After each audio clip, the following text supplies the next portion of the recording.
Imagínense esto.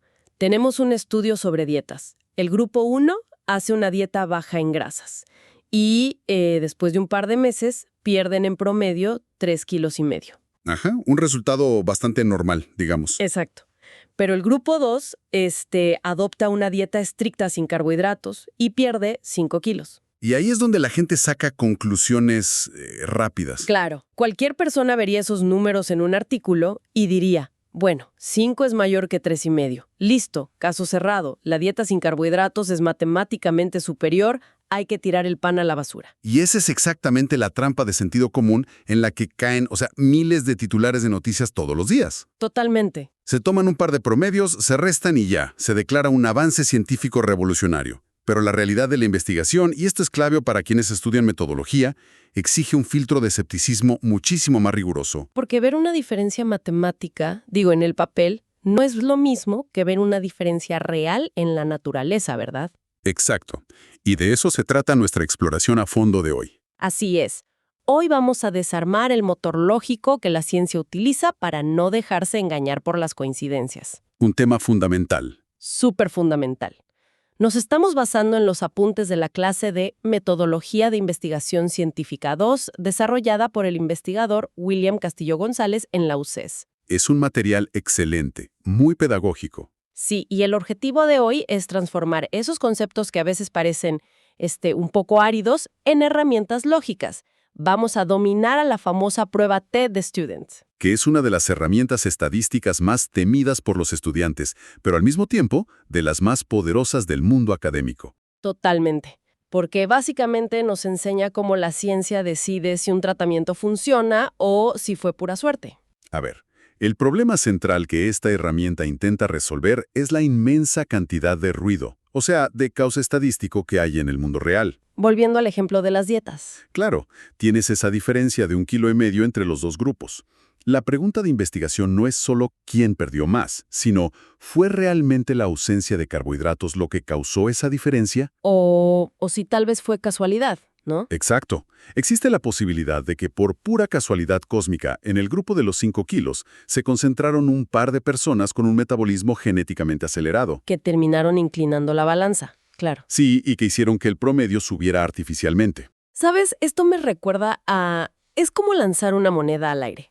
Si la lanzo y sale cara 3 veces seguidas, pues nadie asume inmediatamente que la moneda está trucada. No, claro que no. Porque sabemos que 3 lanzamientos es una muestra minúscula. Exacto. O sea, la casualidad por sí sola explica 3 caras seguidas sin ningún problema. Totalmente normal. Pero si lanzo la moneda 100 veces y me salen 90 caras, bueno, ahí la intuición nos dice que algo raro pasa. Las leyes de la física están siendo manipuladas. La moneda está alterada, sí o sí. Y bueno, la prueba T es esencialmente el juez matemático que formaliza esa intuición que acabas de describir. Ah, me gusta esa analogía del juez. Toma la evidencia, que son los datos de tu estudio, y te dice exactamente en qué punto dejamos de culpar a la casualidad y empezamos a creer que la moneda está trucada. O en el caso de la clase, que el tratamiento clínico realmente funciona. Exactamente. Y lo fascinante de este juez estadístico es su historia de origen. No nació en un super laboratorio de medicina ni nada de eso. Nació entre barriles de cerveza. Sí. Esa historia es buenísima, año 1908, en Dublín. Ajá. Con un químico y matemático llamado William Seeley Gosset. Que necesitaba resolver exactamente este problema del ruido y la casualidad. Él trabajaba en la cervecería Guinness, ¿verdad? Sí. Fíjate que su trabajo consistía en controlar la calidad de la malta de la cebada. Y en esa época los métodos estadísticos ya existían, pero... Pero estaban hechos para cosas enormes, ¿no? Claro, estaban diseñados para lidiar con miles de datos, como censos de población. Y bueno, cuando tienes 10,000 datos, la casualidad se diluye sola. Pero en una cervecería no puedes arruinar miles de lotes para probarlos. Con muestras tan chiquitas. Colapsaba por completo. Si tomas solo 4 muestras, la variabilidad natural, el ruido, es gigantesco. Así que tuvo que inventar algo nuevo. Inventó una nueva fórmula matemática, una distribución que fuera mucho más indulgente y precisa cuando hay muy poquitos datos. Y como la cervecería Guinness tenía prohibido a sus empleados publicar bajo sus propios nombres para que no robaran los secretos industriales, él usó un seudónimo. Sí, mandó su descubrimiento a una revista científica firmando como student. Estudiante. Y así bautizó a la famosa prueba T de Student. Una herramienta diseñada específicamente para extraer la verdad cuando tienes muy poca información. ¡Wow! Pero bueno, para usar esto en la investigación actual, imagino que no se puede aplicar a ciegas, ¿o sí? Para nada. La metodología te obliga a adaptar el cálculo al diseño de tu estudio. Y hay dos caminos analíticos principales que quienes nos escuchan deben tener súper claros. A ver, ¿cuál es el primero? El primero es la prueba T para muestras independientes. O sea, grupos de personas que no tienen absolutamente nada que ver el uno con el otro. Exacto. Las personas de la dieta A son individuos únicos y las de la dieta B son otras personas completamente distintas. Es como enfrentar a dos equipos de fútbol diferentes. Tal cual. Ahí comparas el promedio general del equipo A contra el del B. Pero el segundo camino es la prueba T para muestras relacionadas o pareadas. Pareadas, ok. Este diseño es fundamental cuando queremos eliminar el ruido de las diferencias individuales. A ver si entiendo la mecánica. Esto sería como, probar algo en mí misma. En lugar de comparar mi pérdida de peso con la tuya, mido mi peso en enero, Ajá, tomas tu línea base. aplico la dieta y mido mi peso otra vez en marzo. O sea, el grupo de antes y el de después somos literalmente las mismas personas. Exactamente. Y matemáticamente, te cuento que este diseño es muchísimo más poderoso. ¿Ah, sí? ¿Por qué? Porque al evaluar a las mismas 50 personas antes y después de tomar una pastilla para el colesterol, por ejemplo, aíslas la genética individual. Ah, claro. Si el colesterol baja, sabes que no es porque esa persona tenga genes diferentes al grupo de control. Porque es su propio control. La prueba T pareada no compara promedios globales así nomás. Entonces, ¿qué hace? Calcula la resta exacta entre el antes y el después, paciente por paciente, y luego analiza si el promedio de esas diferencias individuales se aleja de cero de manera consistente. Ya veo. Y cuando pasamos cualquiera de estos datos por un software estadístico, nos arroja un cálculo, ¿no? El famoso estadístico T. El famoso estadístico T, sí, que es básicamente una fracción, una proporción. Ok, ¿qué va en esa fracción? En la parte de arriba pones la diferencia entre los promedios, qué es lo que quieres demostrar, y en la parte de abajo pones la dispersión, la variabilidad interna. O sea, el ruido. El ruido, exacto.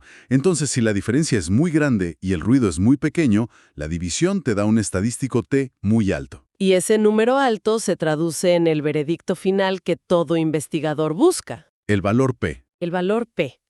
Que en las ciencias de la salud o sociología dicen que el límite dorado es que P debe ser menor a 0.05. Ese es el umbral de la significancia estadística universalmente aceptado. A ver, detengámonos aquí un segundo porque esto es el corazón de cómo leer cualquier artículo científico. Totalmente. Para que quede clarísimo, ese P menor a 0.05, ¿qué significa exactamente? Porque mucha gente cree que significa que hay un 95% de probabilidades de que la dieta funcione. Uy, sí, y ese es un error conceptual enorme, pero súper común. Entonces, ¿qué mide realmente? El valor P no mide la probabilidad de que tu teoría sea correcta, mide la sorpresa de los datos. La sorpresa. Sí, funciona bajo un marco lógico llamado la hipótesis nula, que es la postura del escepticismo absoluto. Ok, o sea, la hipótesis nula asume que en el mundo real tu nueva dieta no sirve para nada, que el efecto es literalmente cero. Asumimos el fracaso desde el día 1. Asumimos que cualquier diferencia es solo ruido. Ya. Entonces, el valor P te dice, mira, si vivimos en un universo donde la dieta no hace absolutamente nada, ¿cuál es la probabilidad de que mis datos muestren una diferencia de 1,5 kilos solo por pura casualidad? Wow, ok. Entonces, si esa probabilidad, ese valor P, es del 20%, Decimos, bueno, un 20% de probabilidad de que sea pura suerte es un riesgo muy alto. Nos quedamos con la duda. pero, y aquí viene lo bueno, si el P es de 0.04, o sea, un 4%. Ahí cambia la historia. Estamos diciendo que si la dieta no sirviera, ver estos resultados tan maravillosos sería algo rarísimo. Pasaría menos de 4 veces de cada 100 intentos. Como es tan sumamente improbable que tanta casualidad se alinee a nuestro favor, rechazamos la idea de la suerte. Exacto. Decimos, esto no es casualidad. La dieta tiene un efecto biológico real. Y ahí es donde cantamos victoria y publicamos el artículo. Sí, pero... Y aquí entra la letra pequeña del contrato metodológico. Todo este edificio matemático solo funciona si los datos obedecen ciertas reglas estrictas. Las reglas del juego, claro. Lo que en la clase llaman estadística paramétrica. Así es. Uno no puede meter cualquier número a la computadora y esperar magia. Hay condiciones previas innegociables, los famosos supuestos estadísticos. Son como las advertencias de seguridad antes de usar una herramienta peligrosa, digamos.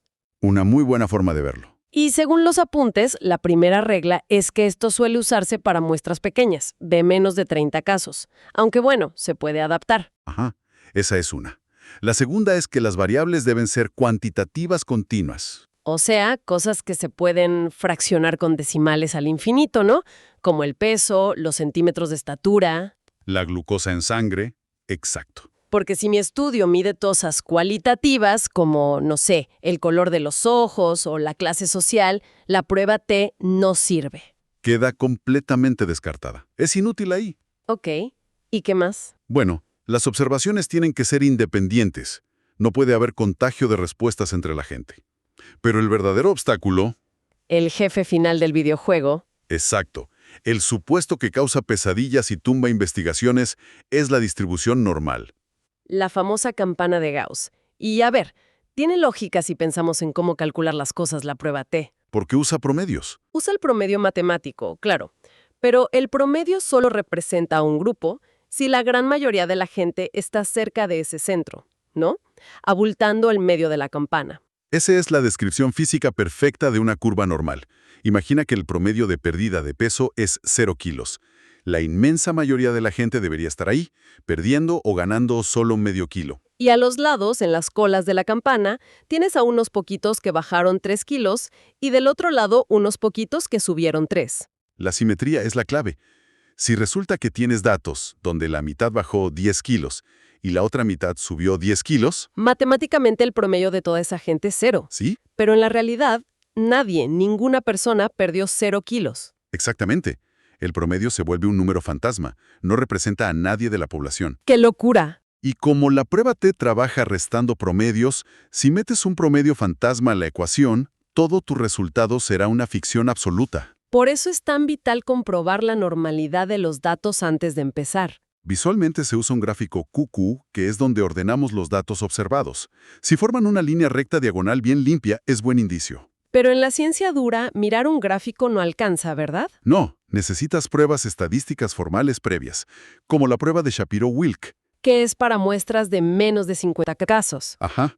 O la de Kolmogorov-Smirnov para muestras masivas. Espera un momento. Aquí hay un giro inesperado que siempre le destrozaba el cerebro a mis compañeros en la universidad. A ver cuál. Acabamos de decir que siempre queremos un valor P muy chiquito, menor a 0.05, para demostrar que nuestro tratamiento funciona. Sí, esa es la meta. Pero cuando evaluamos los datos con Shapiro-Wilk para ver si son normales, buscamos que el P sea grande. Mayor a 0.05, exactamente. Es como si la lógica se invirtiera. Parece un giro de 180 grados, pero la lógica sigue intacta si recuerdas a nuestra amiga, la hipótesis nula. Ah, claro. Para Shapiro-Wilk, la hipótesis nula, la posición por defecto, es: estos datos forman una campana de Gauss perfecta. Son normales. Ah, o sea que aquí la hipótesis nula es lo que queremos que sea cierto, no lo que queremos destruir. Diste en el clavo. Entonces, si corremos la prueba y obtenemos un P diminuto de 0.02, estamos encontrando evidencia para destruir la hipótesis nula. Estamos afirmando que los datos no son normales. Destrozamos la normalidad. Y si no son normales, adiós a la prueba T. Por eso, paradójicamente, el investigador cruza los dedos para obtener un valor P gigante aquí. Un punto de 0.80 significa: no encontré evidencia para decir que los datos son deformes. Puedes seguir adelante con tu prueba T. Buenísimo. Ok, digamos que pasamos el filtro de la normalidad. Tenemos nuestra campaña. Ya podemos celebrar. Todavía no. Hay otro bache metodológico, específicamente cuando comparas dos grupos independientes. A ver. El problema de la igualdad de varianzas. O para usar el término técnico que asusta a todos, la homocedasticidad. Homocedasticidad suena complicadísimo, pero en realidad, ¿qué significa? Significa que la dispersión, el nivel de caos interno, debe ser similar en ambos grupos que estás comparando. Ok, a ver si entiendo. Volvamos a las dietas.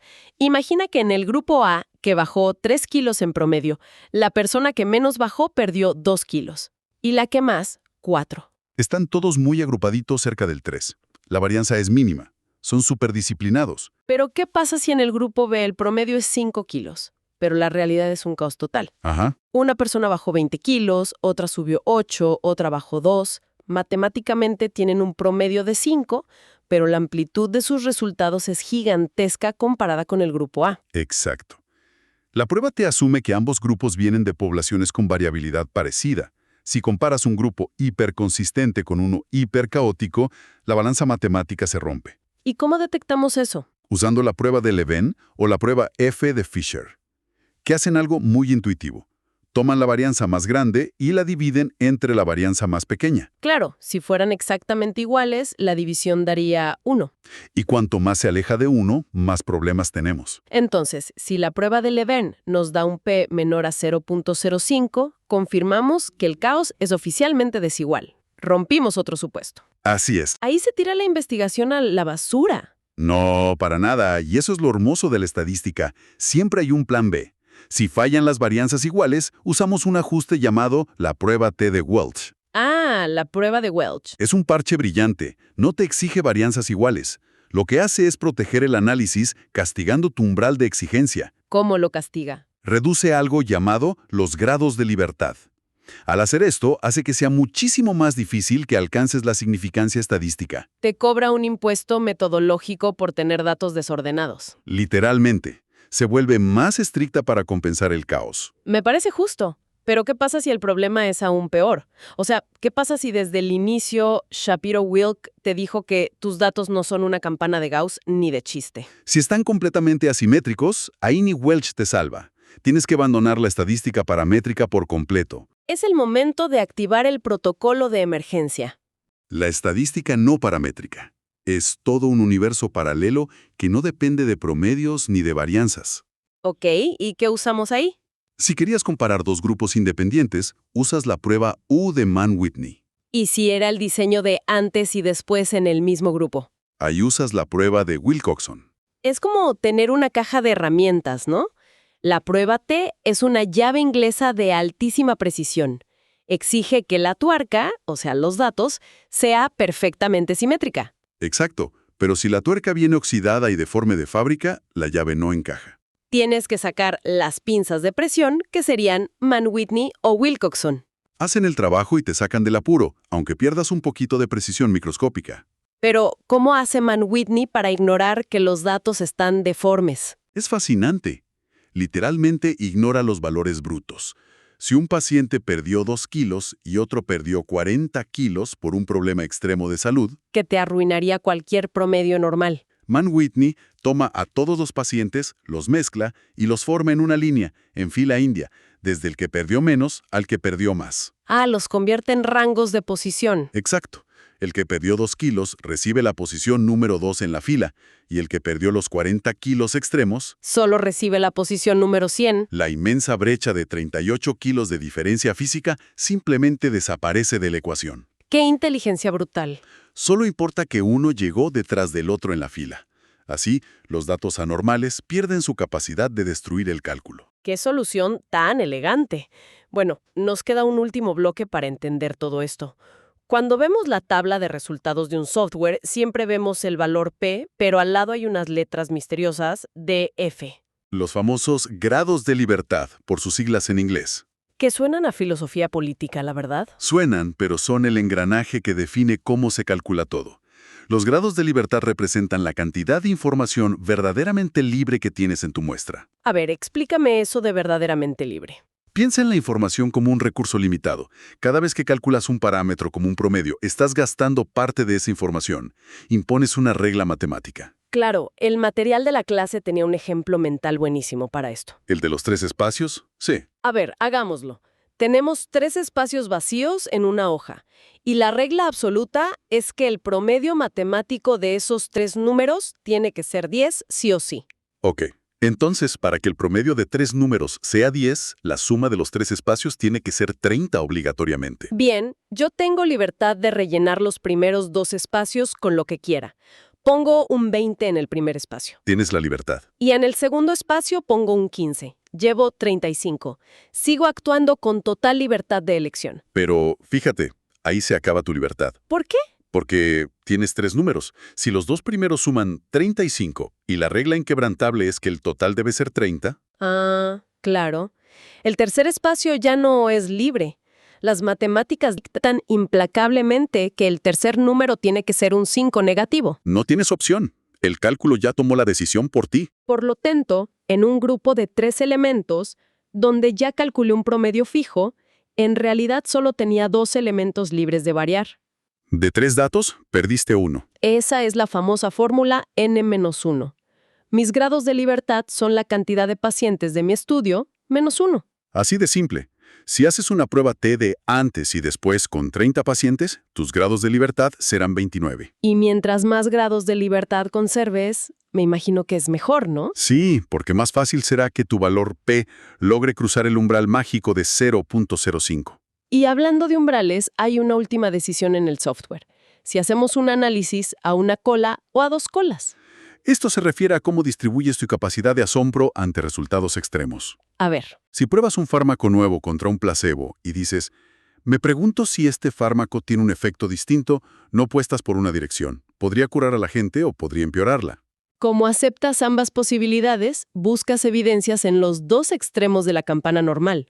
Divides tu 5% de error entre las 2 colas. Un 2,5% de probabilidad de que sea milagrosamente bueno por accidente y 2,5% de que sea catastróficamente malo. Ese es el análisis a 2 colas. Pero a veces el investigador tiene motivos para decir, ¿sabemos que esto no es tóxico? La única duda es si mejora al paciente o no hace nada. Ahí formulas una hipótesis a una cola. Apuestas todo tu 5% de error hacia el lado positivo. Y el consenso metodológico nos advierte algo aquí, ¿verdad? Sí, al concentrar todo el margen de error en un solo lado, matemáticamente se vuelve más fácil obtener un valor P significativo. Es como bajar el listón para poder saltarlo. Por eso, la regla académica de oro es, si dudas sobre el diseño, la postura ética es usar siempre la prueba a 2 colas. Es más conservadora. Y ser conservador minimiza drásticamente los falsos positivos, que son el gran flagelo de la ciencia moderna. ¡Qué inmersión tan reveladora! Lo que parecía apretar botones en un software es en realidad una argumentación filosófica sobre la verdad. Dominar esto es lo que separa a un observador casual de un verdadero investigador. Quienes nos escuchan, la próxima vez que vean un titular que diga «Estudios demuestran que la dieta X es mejor», ya tienen el escáner de la prueba T en su mente. Exactamente, no se dejen engañar por promedios simples. Y para cerrar, una reflexión.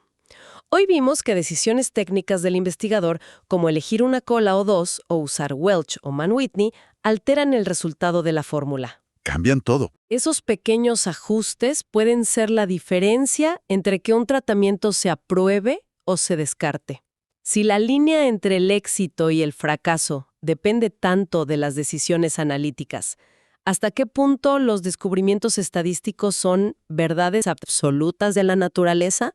¿Y hasta qué punto son solo el reflejo de las elecciones humanas del equipo investigador? Es una pregunta incómoda, muy incómoda. Pero necesaria para leer ciencia hoy en día. Ha sido fascinante desmenuzar este tema. Cuestionen todo lo que leen, pregunten por los valores P y nos vemos en nuestra próxima exploración profunda.